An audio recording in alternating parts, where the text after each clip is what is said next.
यादीचं असं झालं म्हटलं हे.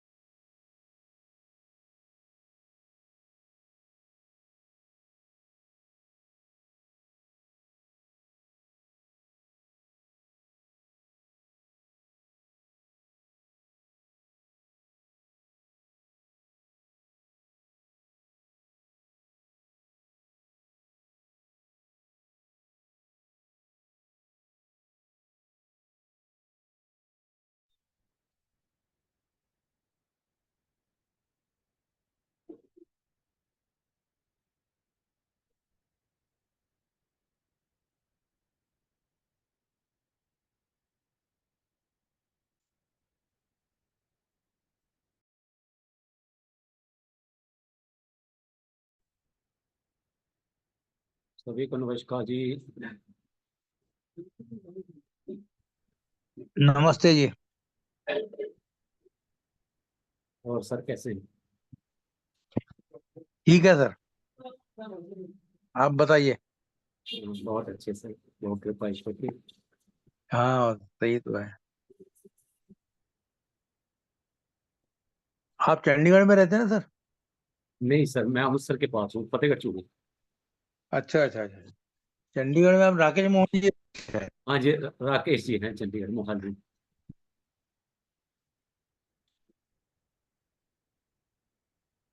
आप सर, आप कहाँ से?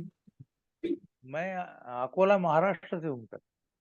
अच्छा अच्छा, ठीक। हाँ। कितने साल हो गए सर आपको? एस्ट्रोलॉजी में सर? हाँ, जी जी। सर वैसे तो मेरे पिताजी बुजुर्ग करते थे एस्ट्रोलॉजी का काम। अच्छा अच्छा मैं एजुकेशन में हूँ, मैं टीचर हूँ एक्चुअली। तो अच्छा। मैं अपने एजुकेशन में रहा पहले, तो फिर थोड़ा थोड़ा उन्होंने बताना शुरू किया, कुछ सीखा। और फिर पिताजी स्वर्गवास हो गए, उसके बाद बस ऐसे ही रहा। अभी गुरु जी की शरण में है, तो सीख रहे हैं। अच्छा। हम तो रिटायर हो गए, हम भी टीचर ही थे। अच्छा अच्छा अच्छा। हम्म। बहुत अच्छे हो गए सर। 5 साल तो हो आप गए रिटायर होते। कितने सर? 5 साल हो गए रिटायर होते। 5 साल, चलो तो आप हमारे बिल्कुल साथी हैं। हाँ। ठीक है, ठीक है, अभी ठीक है, आपको एक ही कितने लाइन। साल बाकी है? बस नेक्स्ट ईयर रिटायर हो गए सर। अच्छा अच्छा, आपकी इधर 60 ईयर थे ना शायद? नहीं, 58 सर। अच्छा अच्छा, हमारे महाराष्ट्र में 58 है। हाँ, 58 है सर। तो थोड़ा ज्यादा भी लिखा दिया है, और बुजुर्गों ने पहले ज्यादा लिखा देते थे, स्कूल में ले जाते थे पकड़ के, वो लिख लेते थे टीचर अपनी मर्जी से। तो कुछ ज्यादा लिख दिया है, तो थोड़ा जल्दी हो रहे हैं रिटायर।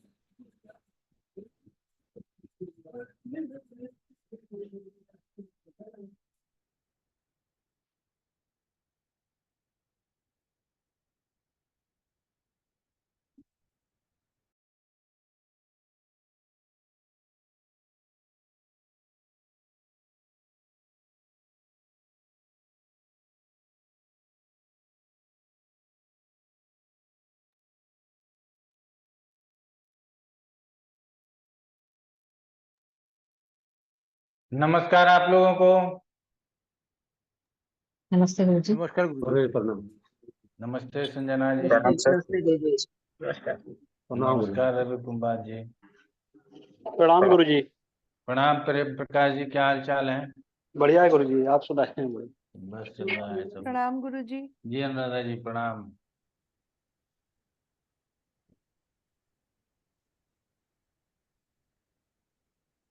धुरंधर लोग आए नहीं है अभी।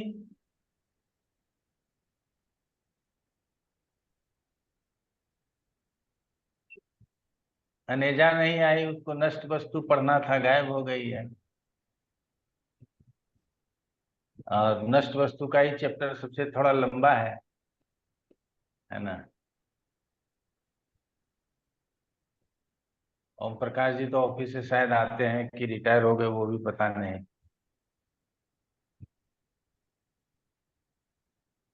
संजना जी, आपका काम वाम कैसा चल रहा है? बढ़िया चल रहा है गुरुजी। ऑफिस में बैठी हूँ अभी। हाँ, तो फुटफॉल शुरू हुआ कि नहीं? हाँ गुरुजी, है थोड़ा सा। बाकी जस्ट डायल पे दिया था, उससे लोग ज्यादा कनेक्शन में है।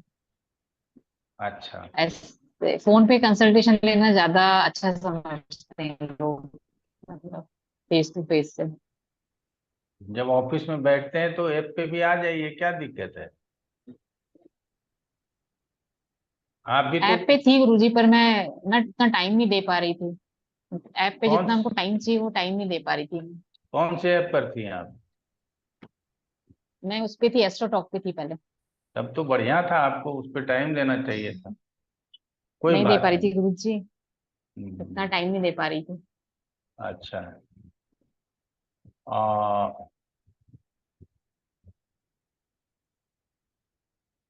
तो प्रवीण जी बताइए, क्या हाल चाल है? हाँ गुरु जी प्रणाम। गुरु जी ठीक है। गुरु जी एक छोटा सा क्वेश्चन है। चार्ट है छोटा सा। हाँ, पैतृक चार्ट ही संपत्ति लगाएंगे, आप चिंता मत पैतृक कीजिए। संपत्ति पैतृक संपत्ति के संबंध में है गुरु जी। वो तो सबको मिलता है, तो उसके लिए क्या नहीं दिक्कत है, थोड़ा लड़ाई। बेचने के संपर्क में, बेचने के संबंध में। अच्छा, बेचने के संबंध में। हाँ, आजकल क्या है, पैतृक संपत्ति लोग बेच ही रहे हैं, मोटा मोटा ये परंपरा आई है। उसमें गुरु जी ये है, मैं रोक रहा हूँ सॉरी आपको। इसमें मतलब बहुत पुरानी है, और पहले उनके बाबा जी वगैरह 7-8 भाई थे, उसके बाद भी पीढ़ी में आते आते कम से कम 17-18 जने हो गए हैं फिलहाल उसके दावेदार। तो बात नहीं बन पाती उनकी। अब जाके बात उनका जो है यूनिवर्सल सोल्यूशन हुआ था कि बेच देते हैं। तो इसलिए वो क्वेश्चन आया था कि क्या बिक पाएगी। एक गाग लगा भी था और वो जो है वापिस हो गया। तो इसलिए क्वेश्चन आया उनका कि क्या बिक पाएगी। सबसे पहले बात है, वो तो मान लीजिए दादा, वो बहुत, हाँ बहुत लोग हैं कि बंटवारा ही नहीं किया, सब बाहर नौकरी करने चले गए, जी तो फंस गए। बहुत लोग हैं कि बंटवारा कर लिया, अब गांव में रहते नहीं है, तो गांव की जमीन जायदाद को कौन रखने जाए। अब हमारे गांव में इतना सा जमीन जायदाद पड़ा हुआ है कि साल में यदि 4 बार जाएंगे तो उतना भी फसल नहीं होता है, समझ रहे हैं ना? कि आप ये भी सोच करके जाएंगे कि इतना फसल हो जाता है कि 4 बार आने जाने का खर्चा निकल जाए, मतलब 25-30 हजार रुपये निकल जाए, तो ये भी संभव नहीं है। तो इसके लिए भी लोग सोचते हैं रख करके क्या करेंगे। दूसरी बात है कि उसके जो संतान है, बहुत लोगों को इस बीच में बहुत सारे लोग ऐसे रहे, अब पुनः जब पुनर्जागरण हो, संतान को अपने पैतृक और पिता के संपत्ति के साथ साथ पिता के साथ जोड़ा जाए, तो लोगों की आस्था बने। नहीं तो हमने देखा कि अभी जितने लोग 20-25-30 वर्ष के हैं, उनको पता भी नहीं है कि उनको पैतृक संपत्ति में बीघा 2 बीघा जमीन है या नहीं। ठीक है, उसने तो अपने पिता के संपत्ति पे, पिता के पैसे पे जो अर्न किया, उस पे अपना काम चलाया। और ये ग्रामीण एरिया को छोड़ दिया जाए तो शहरी में तो ये चाहे वो ABCDEF कोई सा भी शहर हो, उस सारे शहर पे ये नियम लागू हो गया है। चलिए, सबसे पहले शेयर कर लेते हैं, फिर आपका प्रश्न ले लेते हैं।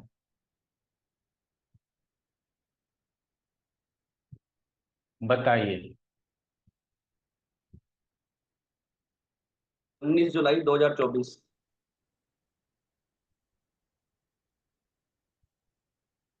सारा प्रश्न आप तत्काल ही ले लिए। 12:52। पहले तो गुरु जी आता नहीं था देखने से, मना ही कर देते थे कुंडली देख के। अच्छा, अब थोड़ा बहुत सीख गए तो लेना शुरू कर दिया। 12:52। जी गुरु। स्थान? रुड़की गुरु जी।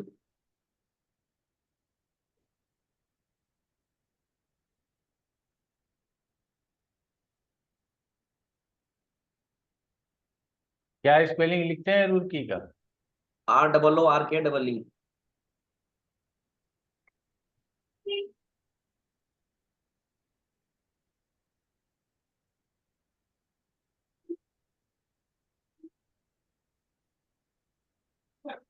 अच्छा, ये रुड़की उत्तराखंड में पड़ जाता है क्या? जी सर, उत्तराखंड में है।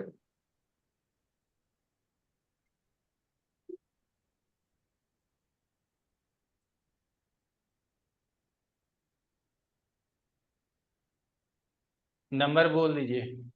4 नंबर है सर।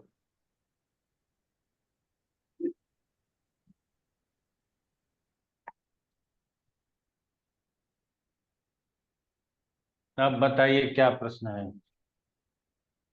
प्रश्न ये है सर, इनका इनका क्वेश्चन है कि इनकी पैतृक संपत्ति बिक पाएगी। बताइए संजना जी, क्या बताना है आप?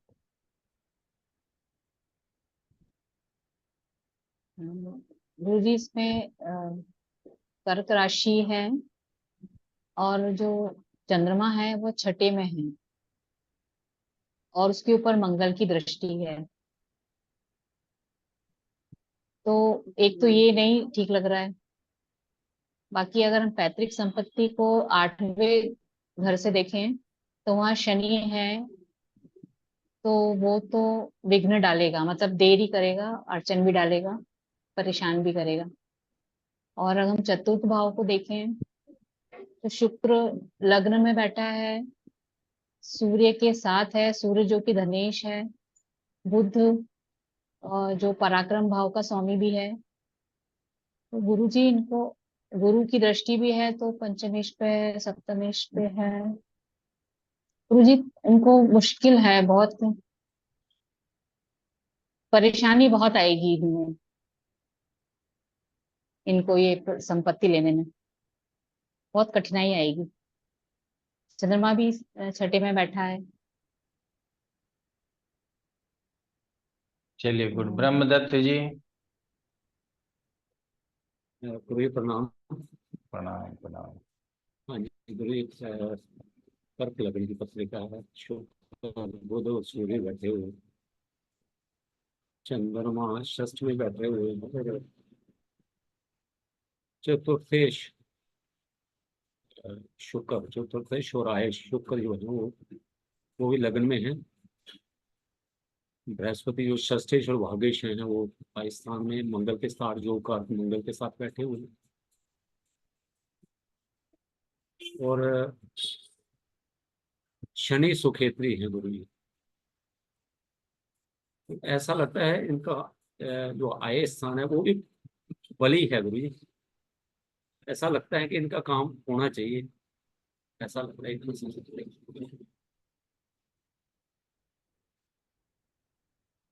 रवि कुमार जी। जी सर। सर इनका अगर लग्न देखें, एक तो चर चर लग्न है और लग्नेश 6th हाउस में गया है और वो चंद्रमा भी है, तो वो भी इम्पोर्टेंस यहाँ पे चंद्रमा को हमको देनी है। दूसरा, लग्न में दो शुभ ग्रह बैठे हैं, शुक्र और बुध। हालांकि सूर्य के साथ है पर सूर्य भी धनेश है, तो एक तरह से अच्छा ही हम मानेंगे। पर चूंकि चंद्रमा 6th में गया है जो कि और मंगल से दृष्टि भी है, तो थोड़ा झगड़ा फसाद मतलब उस तरह का एक इंडिकेशन मिल रहा है। पर अगर हम 11th हाउस को देखें, वो बहुत स्ट्रांग है, बिकॉज 5th और 9th लॉर्ड का कंजंक्शन है 11th हाउस में, जो कि धन के मामले में अच्छा हम मानेंगे। और मंगल चूंकि 10th हाउस, 10th लॉर्ड जाके 11th में बैठा है, तो वो भी हम एक अच्छा ही मानेंगे। तो ओवरऑल सर यहाँ पे इत्तेसाल भी बन रहा है गुरु के साथ।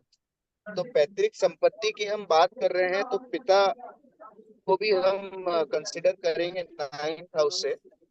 तो चंद्रमा का गुरु के साथ इत्तेसाल बन रहा है और मंगल के कंजंक्शन 11th में है, तो होना चाहिए। थोड़ा डिफरेंसेस रहेगा ओपिनियन का, थोड़े अब पता नहीं झगड़ा होगा या कोर्ट कचहरी होगा, बट ये डील इनकी होनी चाहिए अगर सीरियसली परस्यू करते हैं तो।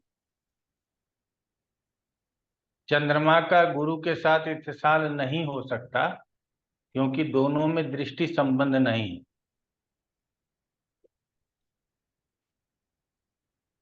है। जी सर, जी सर, दृष्टि संबंध नहीं है सर। ठीक। जी सुषमा शर्मा जी।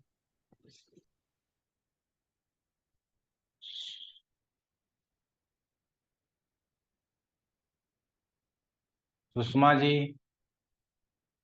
तो सॉरी मैं म्यूट नहीं किया था सर। लगन तो चर है, तो स्थिति तो थोड़ी बदलती हुई नजर आती है, लेकिन पैतृक संपत्ति जब हम जहाँ से देखते हैं हम, वो है शनि बैठा हुआ वक्री। तो वक्री शनि जो है वो हमेशा हर काम में काफी डिले करता है।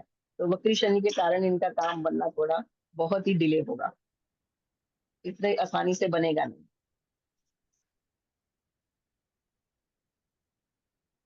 विजय पत्रिकार जी।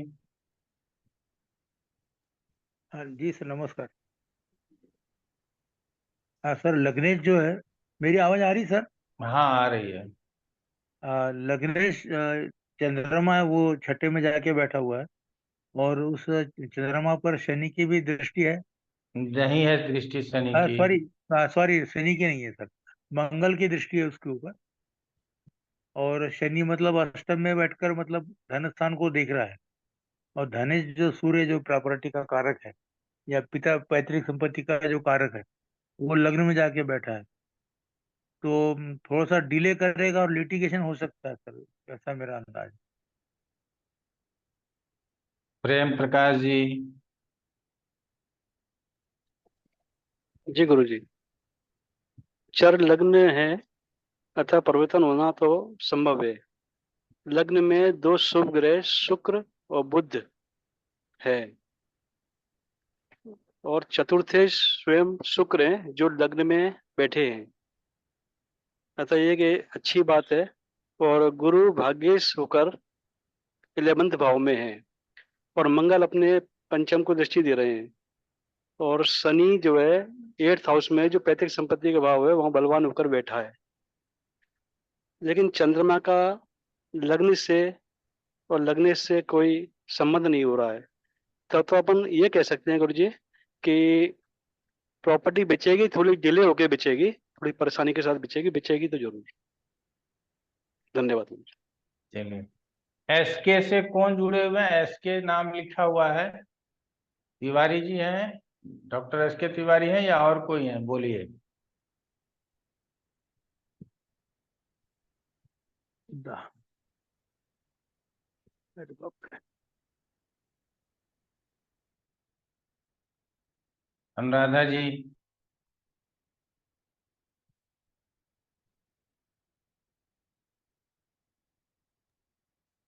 प्रणाम गुरुजी। गुरुजी, सबसे पहले तो जो बीज है चंद्रमा, वो छठे भाव में बैठे हैं, तो क्लियरली वो शत्रु भाव में बैठ गए हैं आके, जिसके ऊपर मंगल की दृष्टि है, जो कि मंगल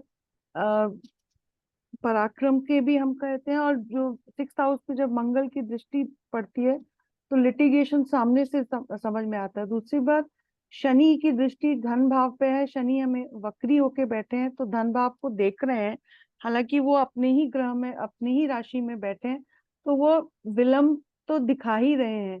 लेकिन सबसे जरूरी चीज जो हमको इसमें समझ में आई है गुरुजी, क्योंकि बीज जो है छठे भाव में चला गया, हालांकि 11th हाउस में गुरु मंगल दो बैठे हैं, वृद्धि कार में गुरु की ब्लेसिंग भी है और मंगल पराक्रम भी है।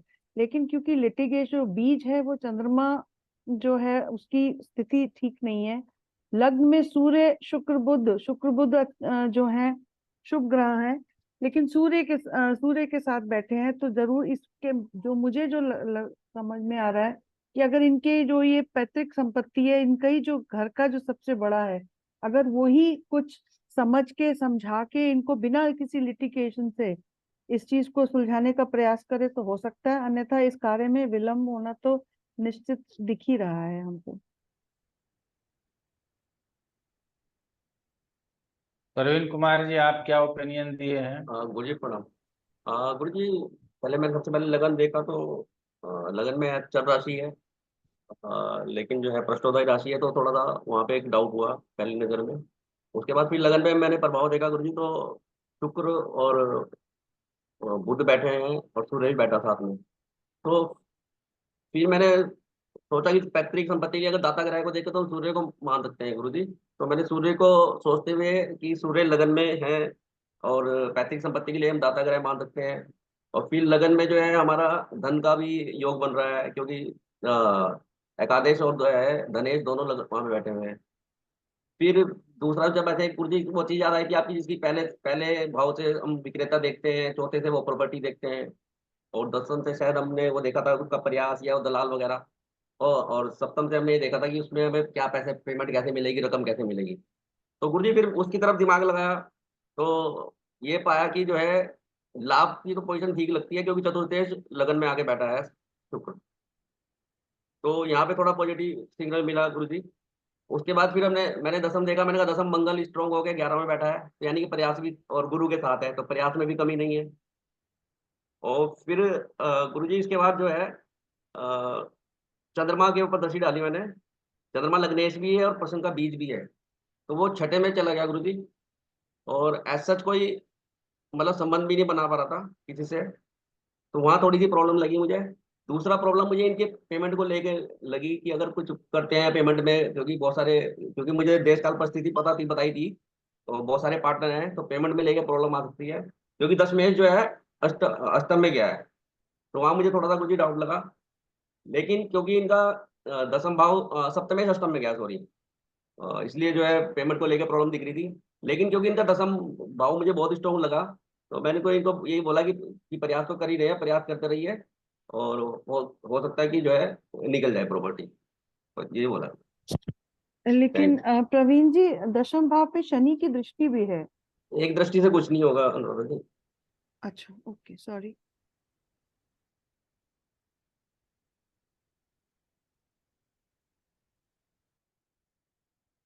पत्रिका में लिटिगेशन की संभावना दिखाता है, पृष्ठोदयी लग्न हो गया है।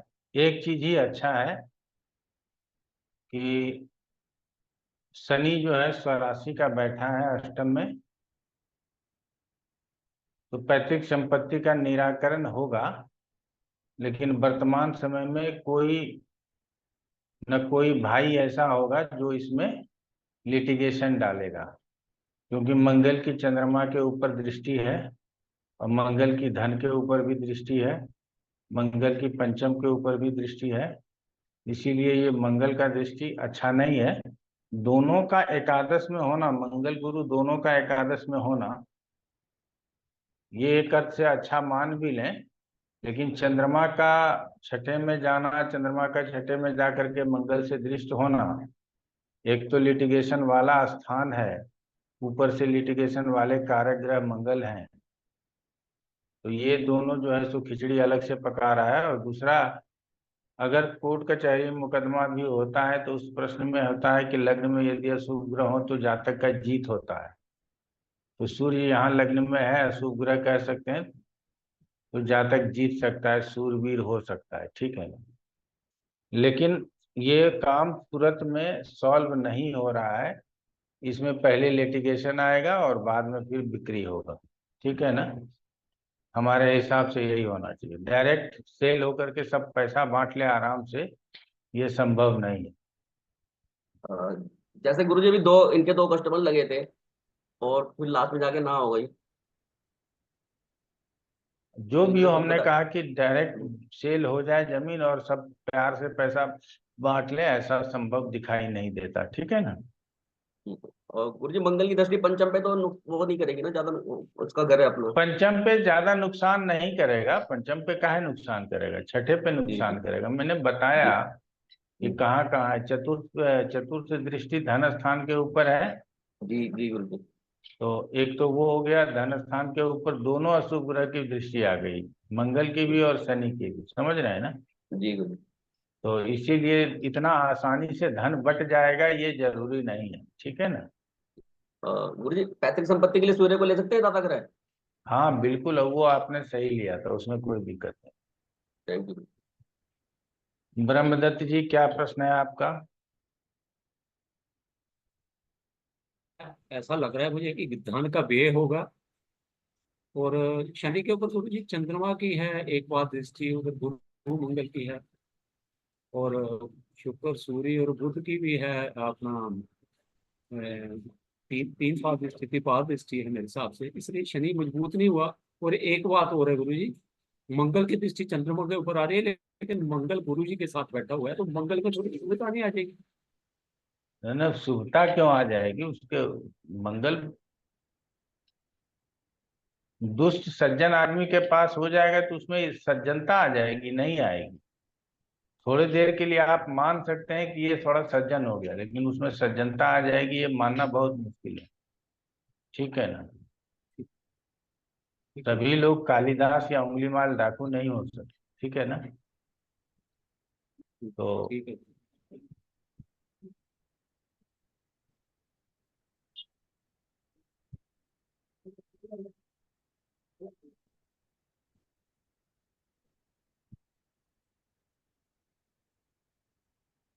एक प्रश्न है, आप लोग नोट कीजिए। 5/8/2024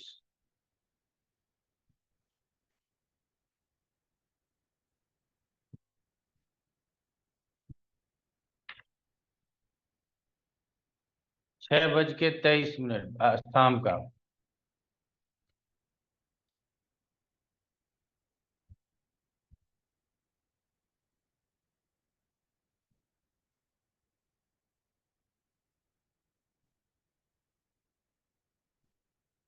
तेईस दिल्ली का मिनट को है। लगन।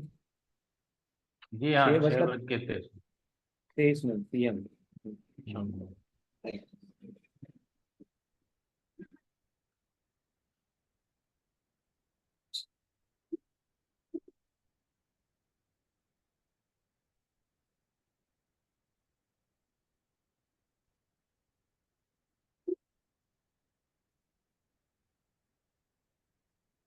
और इसमें जो नंबर जो मैंने लिया वो नंबर 6 था।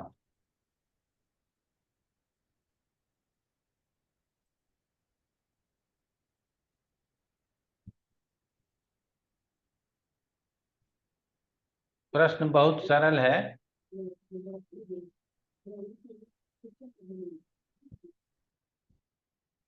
संतान होगा कि नहीं?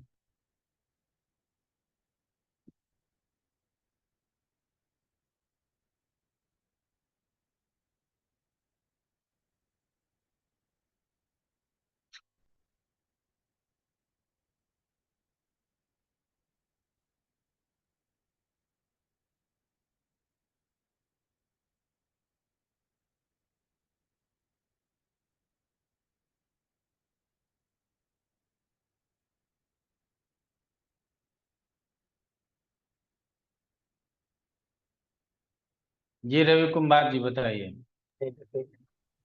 सर ये अपना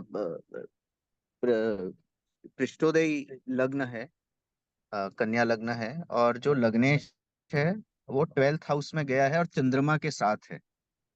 तो बीज जो लग्न स्वयं है वो चंद्रमा के साथ यहाँ पे बैठा है, तो वो एक पॉजिटिव पॉइंट है, बट 12th हाउस में कंजंक्शन है। दूसरा जो कार्येश है शनि, वो 6th हाउस में चले गया है, पर यहाँ पे अच्छी चीज ये है कि वो अपनी राशि का है।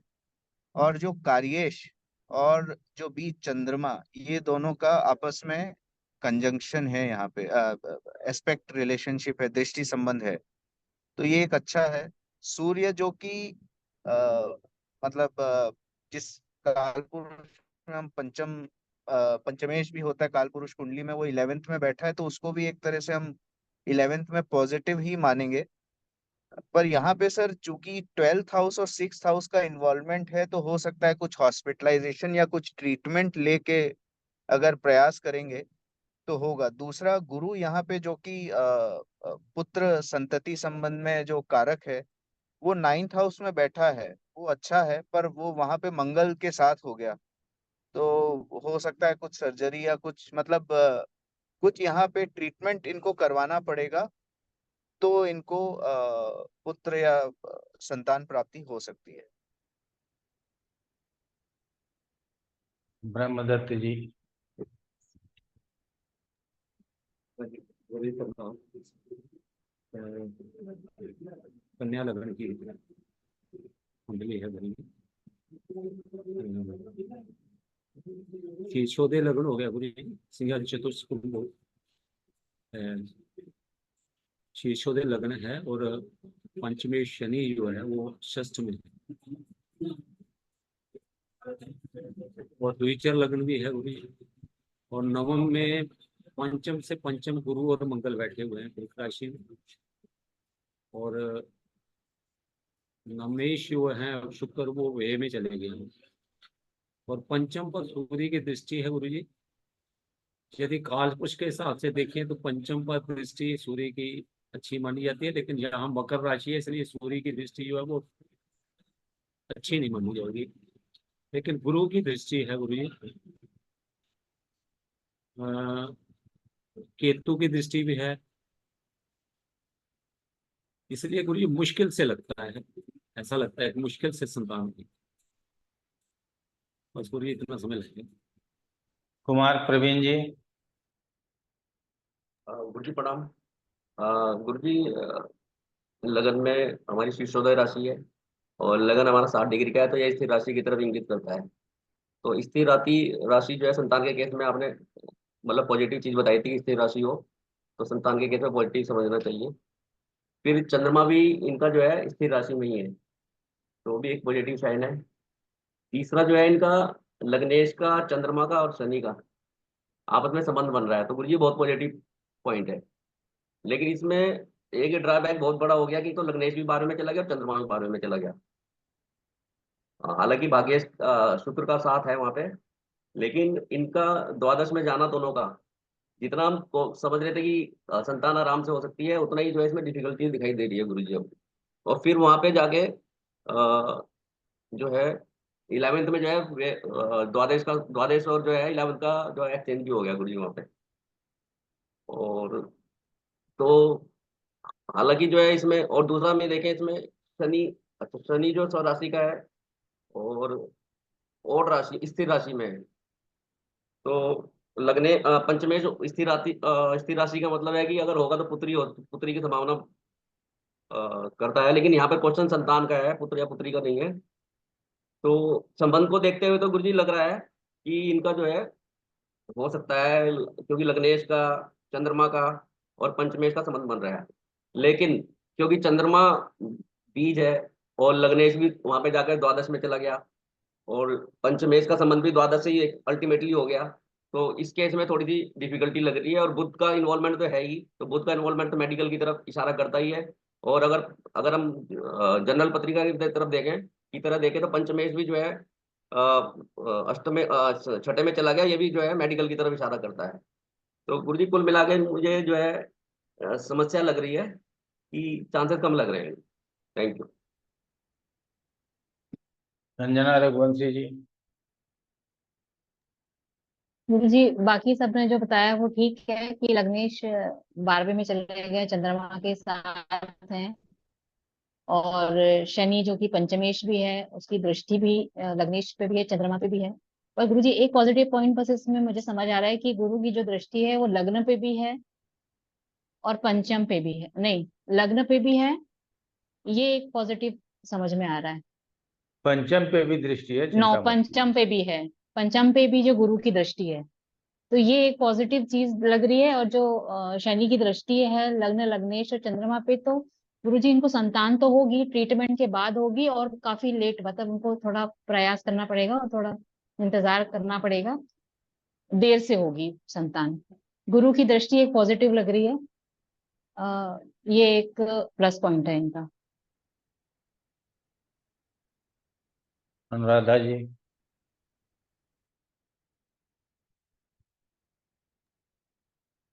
गुरुजी मुझे भी यही लग रहा है कि संतान की संभावना है, लेकिन थोड़ा विलंब से है, क्योंकि 12th हाउस जो है, जो वहां पे बुध, शुक्र और बीज जो चंद्रमा प्रश्न में हम लेते हैं, वो 12th हाउस में जाकर बैठ गया। और सूर्य की दृष्टि सब लोग कह रहे हैं पंचम भाव पे है, तो हालांकि वो कालपुरुष की पत्रिका के अनुसार तो ठीक माने जाएंगे, लेकिन फिर भी जो है मुझे लगता है कि जो प्रयास इनका होगा वो पहले, अगर ये कोई मेडिकल ट्रीटमेंट लेते हैं वो विफल रहेगा। एक ही पॉजिटिव एस्पेक्ट जो मुझे लग रहा है कि वो गुरु जो है वो नवम भाव में बैठे, जिनकी दृष्टि लग्न पे भी है और पंचम भाव पे भी है। किंतु लग्न में केतु और राहु की, लग्न में केतु बैठे हैं, राहु से दृष्ट हैं, तो थोड़ा सा जिसको कहते हैं परेशानी, जातक जो जिनका भी ये प्रश्न है उनके मन में स्वयं है कि हम किस रास्ते को अपनाएं। और जो सबसे खराब चीज जो मुझे जो समझ में आई गुरु जी, वो ये कि जो पंचम भाव के स्वामी जिससे हम पुत्र देखते हैं शनि, वो षष्ठेश आके बैठ गए रोग भाव में, और जिसपे डायरेक्ट दृष्टि बुध, शुक्र और चंद्रमा की है। और बुध जो है हमें मालूम ही है रोग देते हैं, और 12th हाउस में बैठे हैं तो वो डेफिनेटली हॉस्पिटल की तरफ इशारा कर रहे हैं। कोई मेडिकल ट्रीटमेंट अगर हो तभी पॉसिबिलिटी हमको दिख रही है। लेकिन इसमें अभी जो मुझे समझ में आया, क्योंकि केतु बैठे हैं लग्न में, तो ये जो पति पत्नी है उन्हीं के अंदर उनको अभी कोई चीज क्लैरिटी नहीं लग रही है, वही क्लियर नहीं हो पा रहे हैं कि क्या करें क्या ना करें। लेकिन प्रथम दृष्टया इस पत्रिका को देखने में हमको विलंब ही लगता है संतान होने में। गुरुजी एक चीज और मुझे समझ आ रही है, जो आपने बहुत पहले बताई थी कि नवम में अगर गुरु बैठे हों तो पूजा पाठ से भी संतान की प्राप्ति हो सकती है। अगर ये किसी, उससे आपने कुछ पाठ बताए थे जो पूजा पाठ भी करते हैं तो भी उनको लाभ मिल सकता है। अब गुरु जी बीच जो चंद्रमा है उसपे मंगल की भी दृष्टि है। मंगल शनि दो क्रूर ग्रह की दृष्टि हो गई बुध के ऊपर, बीच चंद्र चंद्रमा के ऊपर, तो थोड़ा सा डिफिकल्टी जो लेवल है, परसेंटेज है, वो बढ़ जाता है इस कुंडली के केस में। बस यही समझ में और कोई आया गुरु बोलना जी। चाहेंगे?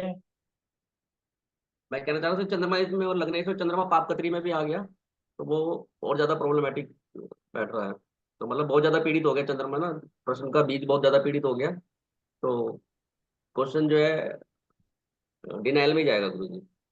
थैंक सर इसमें सूर्य की जो दृष्टि है पंचम भाव पर, वो पुत्र प्राप्ति की, संतान प्राप्ति के हिसाब से अच्छी नहीं होगी, क्योंकि वो जो सिंह राशि जो आती है मतलब काल पुरुष के हिसाब से वो वंध्या राशि है, तो अबॉर्शन वगैरह होने की संभावना है इसमें। और बाकी जो सब मित्रों ने जो बताया कि जो लग्नेश बुध है वो व्यय स्थान पे गए हुए हैं, बुध के ऊपर शनि की भी दृष्टि है और मंगल की भी दृष्टि है, तो इस वजह से मतलब मुश्किल दिख रहा है सर इनका होना। और पंचम भाव से 12वें भाव में बुध शुक्र और चंद्र, ये मतलब 8वें में है, तो वो भी मतलब थोड़ा सा मतलब एक निगेटिव पॉइंट ही लगता है। और गुरु की जो हालांकि दृष्टि है मतलब पंचम भाव पर और लग्न पर, लेकिन वहां पर केतु बैठे हुए हैं, तो ये भी थोड़ा सा मतलब एक प्रॉब्लम क्रिएट कर सकता है। लेकिन मतलब मुश्किल दिख रहा है सर इसमें। हम्म। और कोई?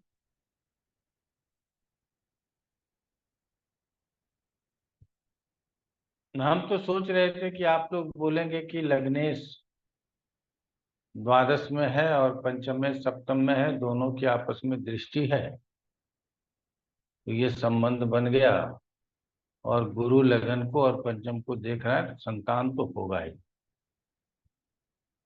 लेकिन अच्छा है कि आप लोगों ने बारीकी से देखा। और हम हमेशा कहते हैं कि संबंध बने, लेकिन वो संबंध केंद्र त्रिकोण और लाभ स्थान में हो तो ज्यादा अच्छा है। लग्नेश गया, चंद्रमा को भी ले गया साथ में, ठीक है ना, और शनि भी पंचम से उतर के छठे में बैठा। उस राशि के हों या किसी भी राशि के हों, आ तो गया छठे में ना। उससे बेहतर होता है कि अपने से 12वां वो धनु राशि गुरु की राशि में केंद्र में हो जाता। तो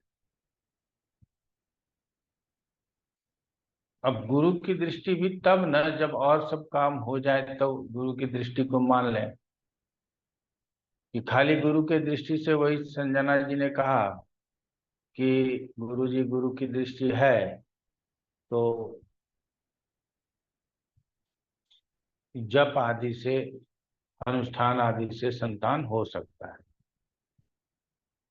तो आप ये बात कह सकते हैं कि अनुष्ठान आदि से संतान हो सकता है, तो अनुष्ठान आदि करवाने की जरूरत होगी, ठीक है ना। हो जाए भगवान करे, बाकी पत्रिका में तो प्रॉब्लम है। मुझे इसका जवाब कल देना था, ठीक है ना। किसी स्टूडेंट के ही माध्यम से आया हुआ है, इसका जवाब कल देना था। मैंने सोचा आज आप लोगों से जवाब ले लेता हूँ, कल जवाब दे दूँ। यही जवाब है। और लग्न की डिग्री 7 डिग्री 13 मिनट है। तो 7 डिग्री 13 मिनट है तो वो स्थिर की ओर है। यहाँ पे लग्न का डिग्री ये वाला देख रहे हैं, आप लोग देख पा रहे होंगे ये वाला। तो वो भी स्थिर की ओर है, शीर्षोदयी तो है, लेकिन बाकी बहुत कुछ अच्छा नहीं है। चलिए देखा जाएगा। लोग वो क्या नाम कर रहे हैं, रवि कुमार जी बताइए क्या प्रश्न। सर जो एक पॉइंट बोला था कि 6th और 12th, तो इसमें कुछ हॉस्पिटलाइजेशन या ट्रीटमेंट के थ्रू संभावना बन सकती है क्या? हाँ कह सकते हैं, उसके अलावा तो और कोई चारा भी नहीं है। वो एक जी सर।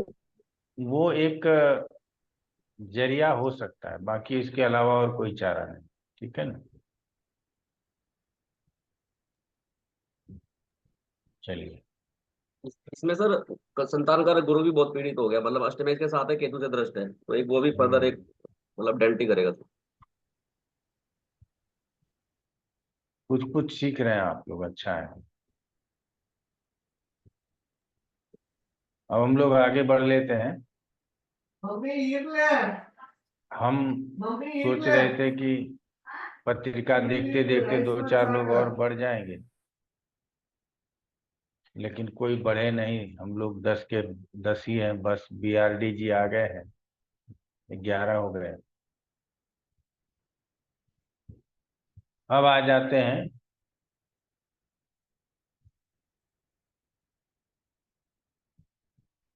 हम लोगों ने ये चोरी गए हुए धन मिलने के प्रश्न में सप्तम से चोर, चतुर्थ से प्रष्टा, लग्न से धन और चंद्रमा से धनेश जानना चाहिए, ये हम लोगों ने पढ़ा था। यदि लग्नेश सप्तम स्थान में रहकर सप्तमेश से इत्तिसाल करता हो तो नष्ट वस्तु मिल जाता है।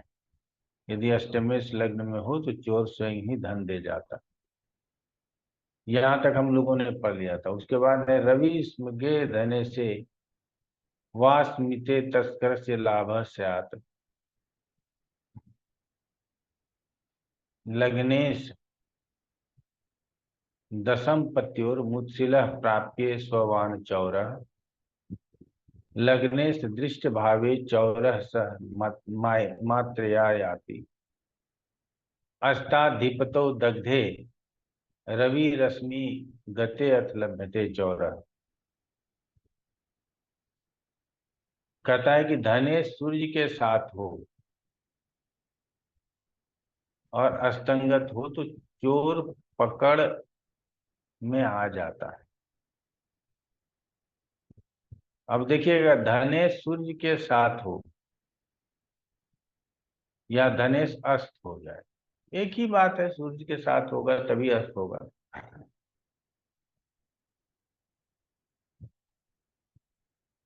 तो चोर पकड़ा जाता है। आपका धन कहीं नहीं जा रहा। ठीक है। यदि लग्नेश दशमेश का इत्तिसाल हो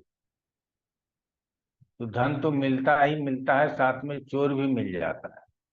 ठीक है ना। किसी ने चोरी किया, लग्नेश का दशमेश के साथ इत्तिसाल हो तो सरकारी मिशनरी काम कर जाती है, चोर को पकड़ ले आती है और धन भी बरामद कर लेता है। यदि सप्तम भाव पर लग्नेश की दृष्टि ना हो,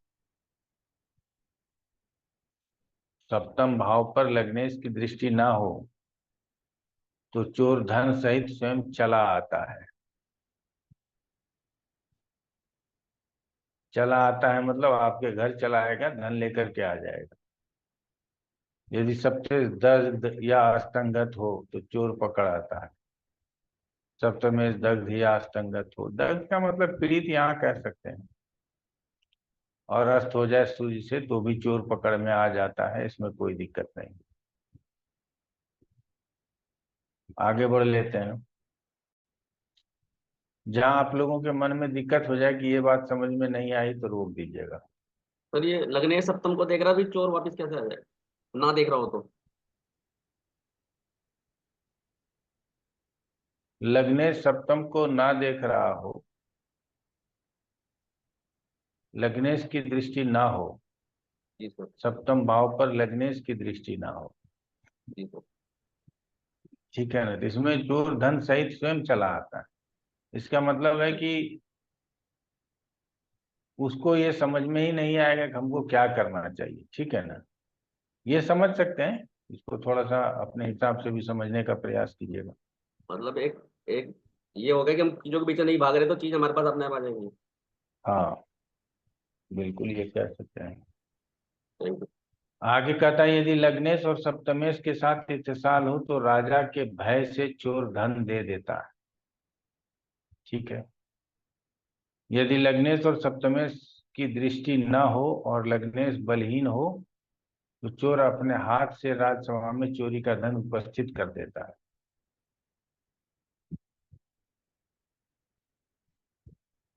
यदि लग्नेश सप्तमेश की दृष्टि ना हो, आपस में दृष्टि संयोग ना हो, लग्नेश यदि लग्नेश बलहीन हो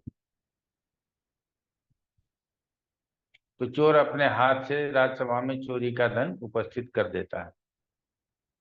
इसका मतलब यह समझ पा रहे हैं कि लग्न को ही चोर माना जा रहा है, समझ रहे हैं। इसीलिए लग्नेश तथा दशमेश एक साथ हो तो चोरी गया हुआ माल राजद्वार से मिल जाता है या सरकार से मिल जाता है या पुलिस उसको रिकवर कर लेता है। यहाँ लग्न से ही चोर को माना जा रहा है और सप्तम से हम उसका धन का विचार कर रहे हैं, तो इसीलिए ऐसा बात कहा जा रहा है। धन चतुर्थ से भी और चंद्रमा से धनेश का बात करते हैं, वो अलग बात है, लेकिन यहाँ पे लग्न से चोर की बात हो रही है, इसलिए लग्नेश कमजोर होने पर, लग्नेश का सप्तमेश के ऊपर प्रभाव नहीं होने पर चोर समझ ही नहीं पाता क्या करना है, वो धन लेकर के वापस आ जाता है। कुछ बातें समझनी है और कुछ बातों को याद रखने के लिए 2-4 बार पढ़ लेना है। अब कहता है कि अष्टम भाव में धनेश हो अथवा धनेश सप्तम में हो तो धन नहीं मिलता है। धनेश मतलब दूसरा भाव का स्वामी कहाँ हो, अष्टम में हो, या अष्टमेश कहाँ हो, सप्तम भाव में हो, तो धन नहीं मिलता है।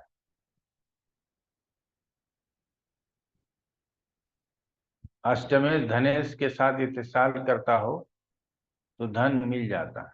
अष्टमेश धनेश के साथ इत्तेसाल करता हो तो धन मिल जाता है। रंध्रपतो वनपस्य तू मितशील योगे च प्राप्यते वित्तम। लिख तो सीधा दिया है कि अष्टमेश धनेश के साथ इत्तेसाल करता हो तो धन मिल जाता है। चलिए अच्छा है। अष्टमेश का धनेश के साथ इत्तेसाल होना, धन का मिल जाना, चलिए देखा जाएगा। आगे देखते हैं। रंध्रपतो दशम पतेर मुत्सिली मुत्सिल मुत्सिलगे चौर पक्ष कुम कृद कृभ दुपह धन पे विलग्न पे सती दृष्टि विहीने श्रुतिर भवती नाप्ति। यदि अष्टमेश और दशमेश का परस्पर इत्साल हो तो राजा चोर का पक्ष लेता है।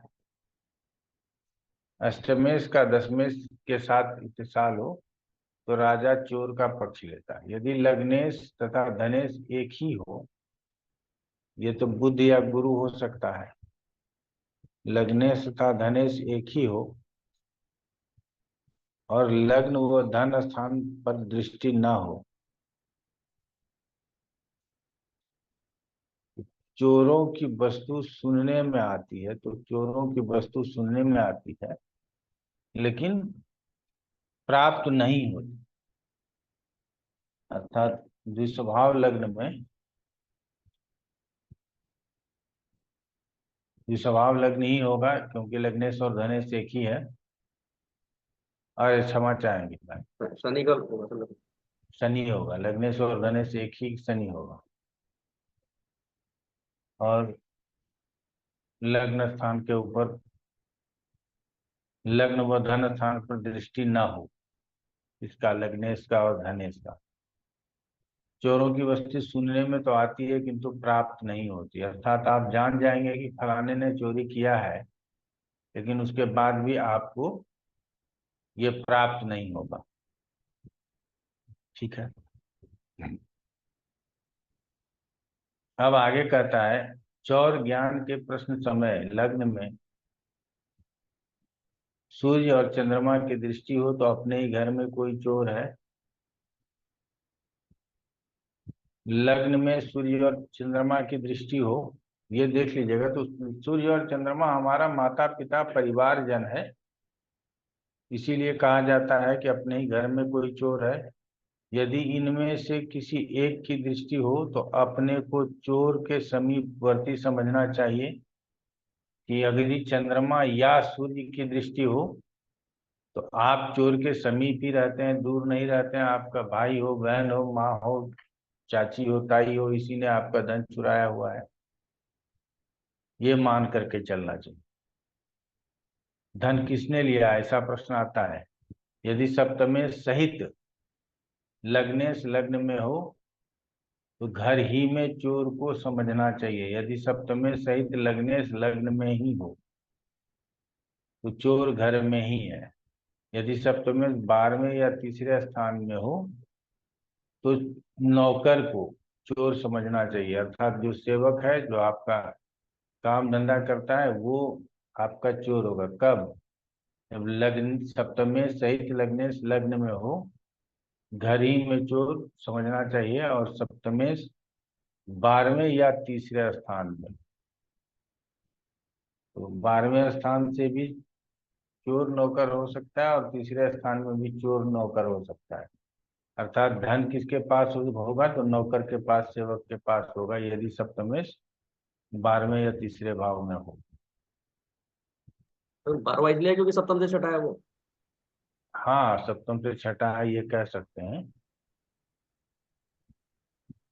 और तीसरा तो नौकर चाकर के लिए होता ही है, जी सर। इसीलिए उसका कोई कहना है नहीं। सप्तमेश अपने उच्च में या अपने घर में हो तो चोर को प्रसिद्धि समझना चाहिए, अर्थात चोर प्रसिद्ध होगा, अर्थात सब जानता है कि यही चोर है, लेकिन आप कुछ नहीं कर सकते। सप्तमेश उच्च में या अपने घर में हो तो चोर प्रसिद्ध होगा। ठीक है। लग्न दशम तथा सप्तम, यह तीनों भाव क्रम से देखें। यदि इन भावों में से कोई उच्चादि बलि ग्रह हो तो चोर का बल जानना चाहिए, उनके अनुसार फल कहना चाहिए। यदि इसमें से कोई भी लग्नेश, दशमेश और सप्तमेश तीनों में से कोई भी बलवान हो, इससे चोर का ही बल जानना है और उसके अनुसार फल कहना चाहिए। तो क्या फल हो? पूर्वोक्त जो पहले बताया गया योग में सिवाय सप्तमेश ही का बल ग्रहण करना चाहिए। उसी ग्रह के अनुरूप चोर की जाति का रूप कहना चाहिए। योग करता सूर्य हो तो घर के स्वामी अर्थात पिता को चोर समझना चाहिए। योग करता चंद्रमा हो तो माता को समझना चाहिए। शुक्र हो तो पत्नी को समझना चाहिए। शनि हो तो पुत्र को समझना चाहिए, शनि से यहाँ पुत्र का विचार किया गया। जीव हो तो घर का प्रधान, चाहे वो पिता हो या और कोई लोग हों। भौम हो तो भौम से भी पुत्र अथ, अर्थात पुत्र अथ व भ्राता। मंगल हो तो संतान या आपका भाई चोर होगा, ऐसा जानना चाहिए। तो कहा गया है कि चोर के ज्ञान में लग्नेश अपने उच्च अपने घर में हो तो चोर को प्रसिद्ध समझना चाहिए। लग्न दशम सप्तम या भाव क्रम से देखें। यदि इन भावों में कोई ग्रह, कोई उच्चादि बलि ग्रह हो तो चोर का बल समझना चाहिए और उसके अनुसार फल जानना चाहिए। अब दशम में, सप्तम में या लगन में बलवान सूर्य हो तो पिता चंद्रमा हो तो माता शुक्र हो तो भ्राता है, शुक्र हो तो भार्या पत्नी, शनि हो तो पुत्र, गुरु हो तो घर का कोई प्रधान सदस्य, भौम हो तो पुत्र या भ्राता को चोर समझना चाहिए। ये समझ में आया कि नहीं आया? आगे। आ गया सर। वेरी गुड, बहुत अच्छा।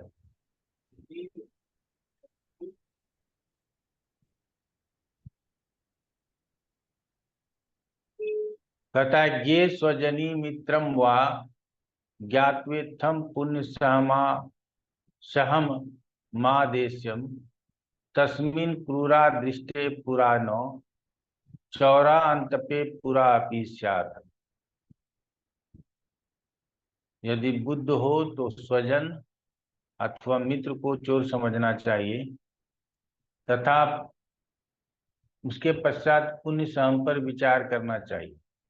यदि पुण्य सहम पर क्रूर दृष्टि न हो तो पहले चोर नहीं था, और सप्तमेश पाप दृष्टि हो तो पहले भी चोर था, ऐसा समझना चाहिए।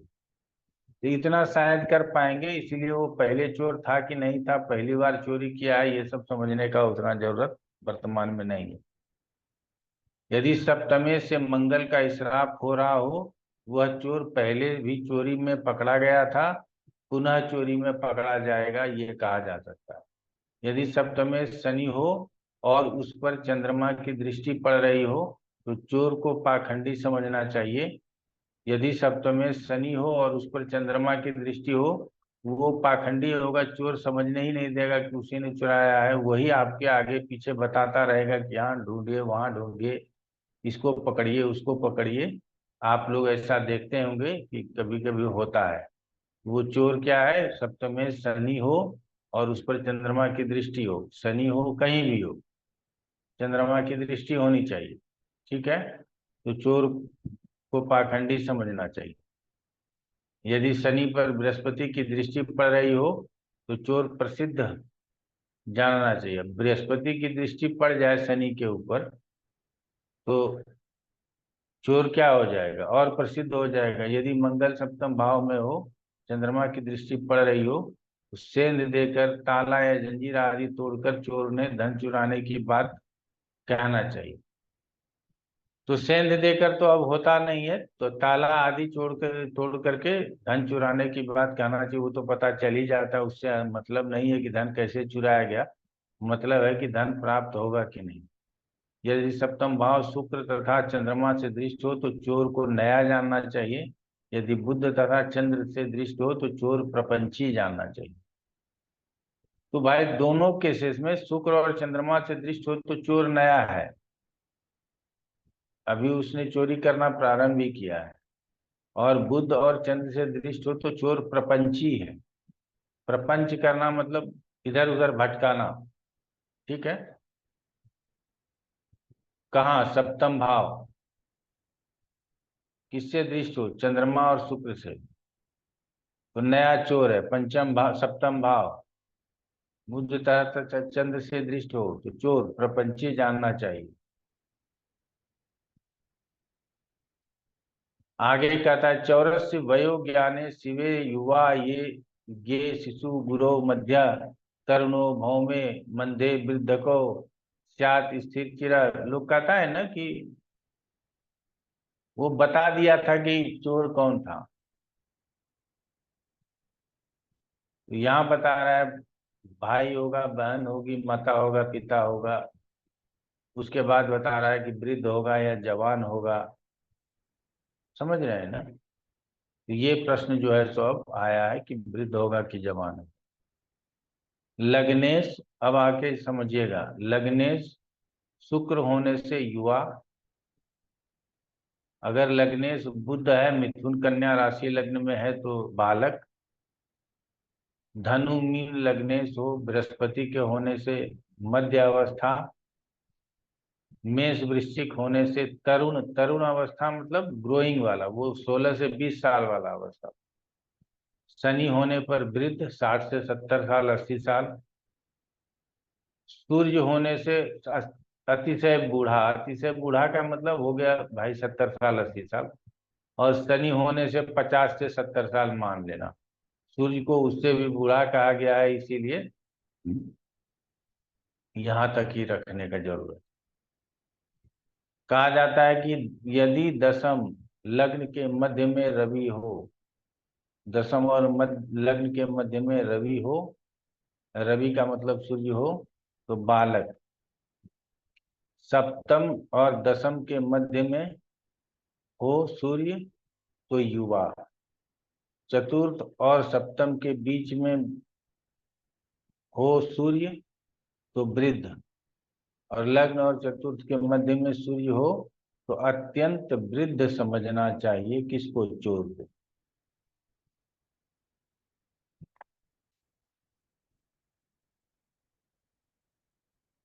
इससे भी आपको चोर के उम्र का एक पता चल जाता है, क्योंकि देखिए घर में चोरी होता है,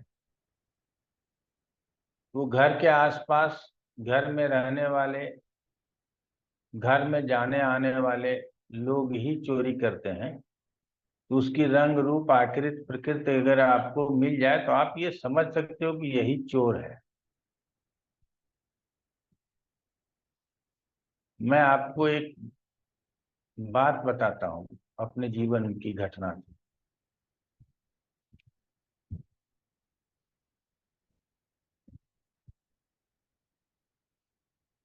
हमको जो है सो किसी विशेष कार्य हेतु, ठीक है ना, हमने कुछ पैसे निकाल करके कैश घर में रखे हुए, ठीक है, और वो कैश कम नहीं था, मतलब हमारे लिए कम नहीं था, 3,70,000 रुपये। चोर ने उसमें से 70,000 रुपये निकाल लिए और 3 लाख रुपए छोड़ दिए।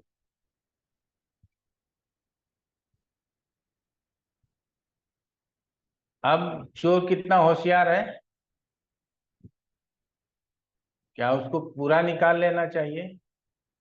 अगर पूरा निकाल लेता तो चोर हो जाता, उतना तो बचने की बात नहीं है। और सिर्फ 3 लोग के ही पास चाबी है जो हमारे कमरे को ऑपरेट कर सकता है। मैं यहाँ से घर चला गया था, 100 परिवार घर चला गया था, तो 3 लोगों के पास चाबी था, वो 3 ऑपरेट कर सकता था, 2 ले नहीं सकता, तीसरे के ऊपर विश्वास था नहीं। लेकिन अब तीनों लोग ऐसे थे कि तीनों में से किसी को नहीं बताया गया कि मेरे 70,000 रुपये चोरी हो गए। हमने अपने पत्नी को मना किया कि जाने दो, उसने 3 लाख तो छोड़ गए ना, अगर 370 ले जाता तो हम लोग क्या कर ले? पुलिस में कंप्लेन कर देते, वो पूछताछ कर लेता, तो तीनों तो अपने ही हैं, किसके बाद किसके लिए कंप्लेन करती? तो इसीलिए उसको जाने दो। तो मोटा मोटा जो इस प्रकार की चोरी होती है वो घर के ही सदस्य, आपके आसपास के लोग कर लेते हैं। तो उसमें यदि आपको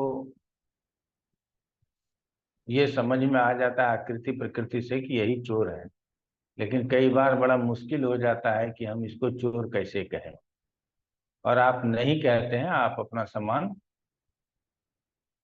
भूल जाते हैं कि चलो भूलो, अब क्या करना है, इसने लिया तो लिया।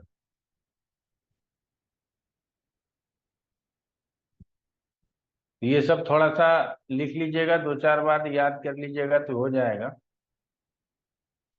नष्ट स्थाने प्रश्ने तूर्ये भूम्याग्नि वायु जल मध्यात् वा भवति रश्मि स्मात् स्थानम गतम गत धनस्य। अब इस तरह का तो होता नहीं, फिर भी आप लोग समझ सकते हैं किस जगह चीज खोई है। इस प्रश्न में प्रश्न लग्न से चौथे स्थान में भूमि तत्व की राशि हो, अर्थात पृथ्वी तत्व की राशि हो, तो जमीन पे गिर गया है। कहाँ? चतुर्थ में यदि पृथ्वी तत्व की राशि, चतुर्थ में अग्नि तत्व की राशि हो, तो अग्नि के समीप है, अर्थात आप चूल्हे जहां जलाते हैं, जहां दीपक जलाते हैं, वहां देखिए। यदि चतुर्थ स्थान में वायु तत्व से संबंधित राशि हो तो आकाश में कहीं ऊपर रख दिए हैं क्या, टाट टप्पर पे, अलमारी के ऊपर, दराज में रख दिए हैं क्या। और जल तत्व से संबंधित राशि हो तो पानी के निकट, घड़ा के निकट, फ्रिज के निकट, नल के निकट नष्ट हुआ वस्तु कहना चाहिए। तो इस जगह पर आप खोज सकते हैं, यदि किसी ने छुपाया हो तो शायद ऐसे जगह पर आपको मिल भी जाए। अब भूमि पर है तो घर में भूमि पर कहाँ कहाँ खोजिएगा भाई, फिर भी प्रयास कीजिए। चतुर्थ में अग्नि तत्व राशि हो तो अग्नि के पास, वायु तत्व राशि हो तो आकाश में, जल तत्व राशि हो तो जल के पास। यहाँ तक खोजना संभव है, यहाँ तक आप ढूंढ सकते हैं। लेकिन यहाँ चतुर्थ में राशि की बात की गई, और ये अग्नि पृथ्वी वायु जल है। इससे लग्न में अलग राशि होगा और चतुर्थ में अलग होगा, ये हमेशा से जान के चलिए।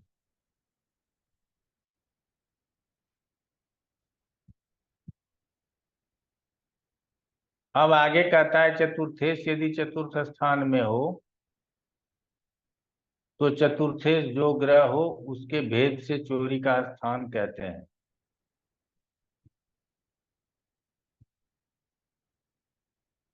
तो चतुर्थेश शनि हो तो मलिन जगह में,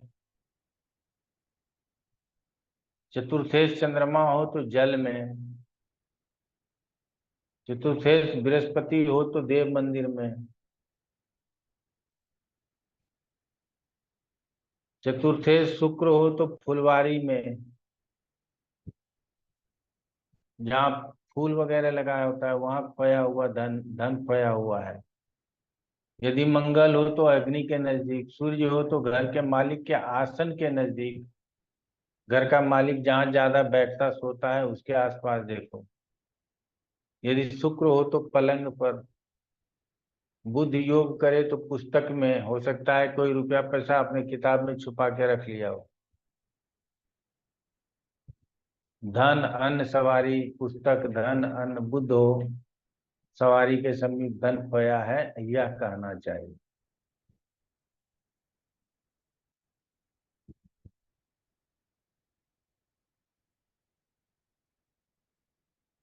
कई बार होता है कि हम किसी व्यक्ति को बारे में पूछते हैं कि ये व्यक्ति चोर है कि नहीं। आप किसी आचार्य के पास पहुंचते हैं और जाकर के सीधा प्रश्न करते हैं, आप चोर को जान रहे हैं, आपके मन में ये भ्रम है कि ये सामने वाला जो है यही चोर है। आप सीधा सीधा जाके प्रश्न कर लेते हैं कि बताइए ये आदमी चोर है या नहीं है। तो ऐसे में कहता है, यदि प्रश्न में यदि चंद्रमा पाप ग्रह से इत्तिसाल योग करता हो तो वह व्यक्ति चोर है, अर्थात मंगल के साथ शनि के साथ इत्तिसाल कर रहा है तो व्यक्ति चोर है, और शुभ ग्रह के साथ इत्तिसाल कर रहा हो तो वह चोर नहीं है। अब इत्तिसाल नहीं होगा तो दृष्टि होगा, युति होगा, इससे भी हम कह सकते हैं कि चोर है या चोर नहीं है, क्योंकि हम किसी को कुछ भी कह सकते हैं।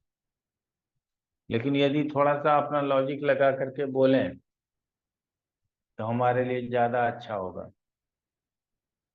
तो यहाँ किसी के ऊपर डिपेंड रहने की जरूरत नहीं है। ऐसे प्रश्न में चंद्रमा के ऊपर जाना है। चंद्रमा शुभ प्रभाव में है, शुभ भाव में है, शुभ ग्रह से युक्त है, शुभ ग्रह से दृष्ट है, तो फलाना व्यक्ति चोर नहीं है। चंद्रमा अशुभ प्रभाव में है, अशुभ दृष्ट है, अशुभ ग्रहों से इत्तिसाल कर रहा है, तो फलाना व्यक्ति चोर है, बस ऐसा कहना है।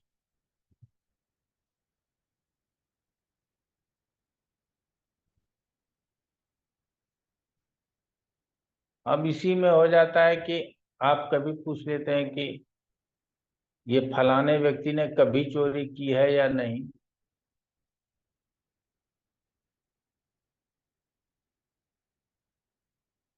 तो ऐसे में कहा जाता है कि यदि लग्नेश या चंद्रमा सप्तम भाव का स्वामी ये दोनों इस्राफ योग बना रहे हों तो उसने पहले भी चोरी की है, ऐसा कहना चाहिए।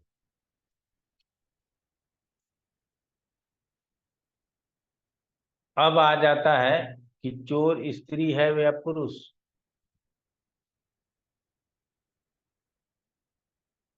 तो इसमें बहुत आसान है कि सप्तमेश स्त्री राशि में हो तो स्त्री ग्रह हो या किसी स्त्री संज्ञक ग्रह की दृष्टि पड़ रही हो तो चोरी स्त्री ने की है, स्त्री चोरी ने है, कोई महिला चोरी है। कौन? सप्तमेश स्त्री राशि में हो, स्त्री ग्रह हो और स्त्री संज्ञक ग्रह की दृष्टि पड़ रही हो तो चोरी स्त्री ने की है, ऐसा जानना चाहिए। और इससे विपरीत सप्तमेश पुरुष राशि में हो, पुरुष ग्रह हो और पुरुष ग्रह की दृष्टि से युक्त हो तो चोर पुरुष है, ऐसा समझना चाहिए। यहाँ बहुत सरल है, इसको ध्यान रखना, समझ रहे हैं ना? तो इसको ध्यान रख लेंगे तो अच्छा रहेगा।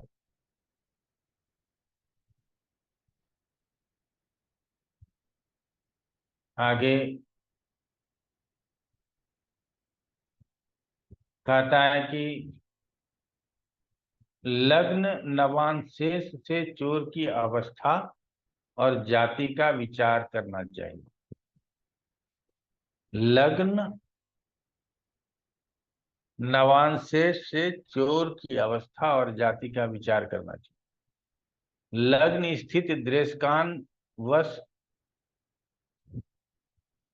से रूप रंग आकृति का विचार करना चाहिए। विशेष विचार करने के अनंत शास्त्र हैं। यहाँ बुद्धिमानों के निश्चयार्थ उद्देश्य मात्र का वर्णन किया गया है। तो अब नवांशेष से चोर की अवस्था का विचार करने के विषय में कहा तो गया है,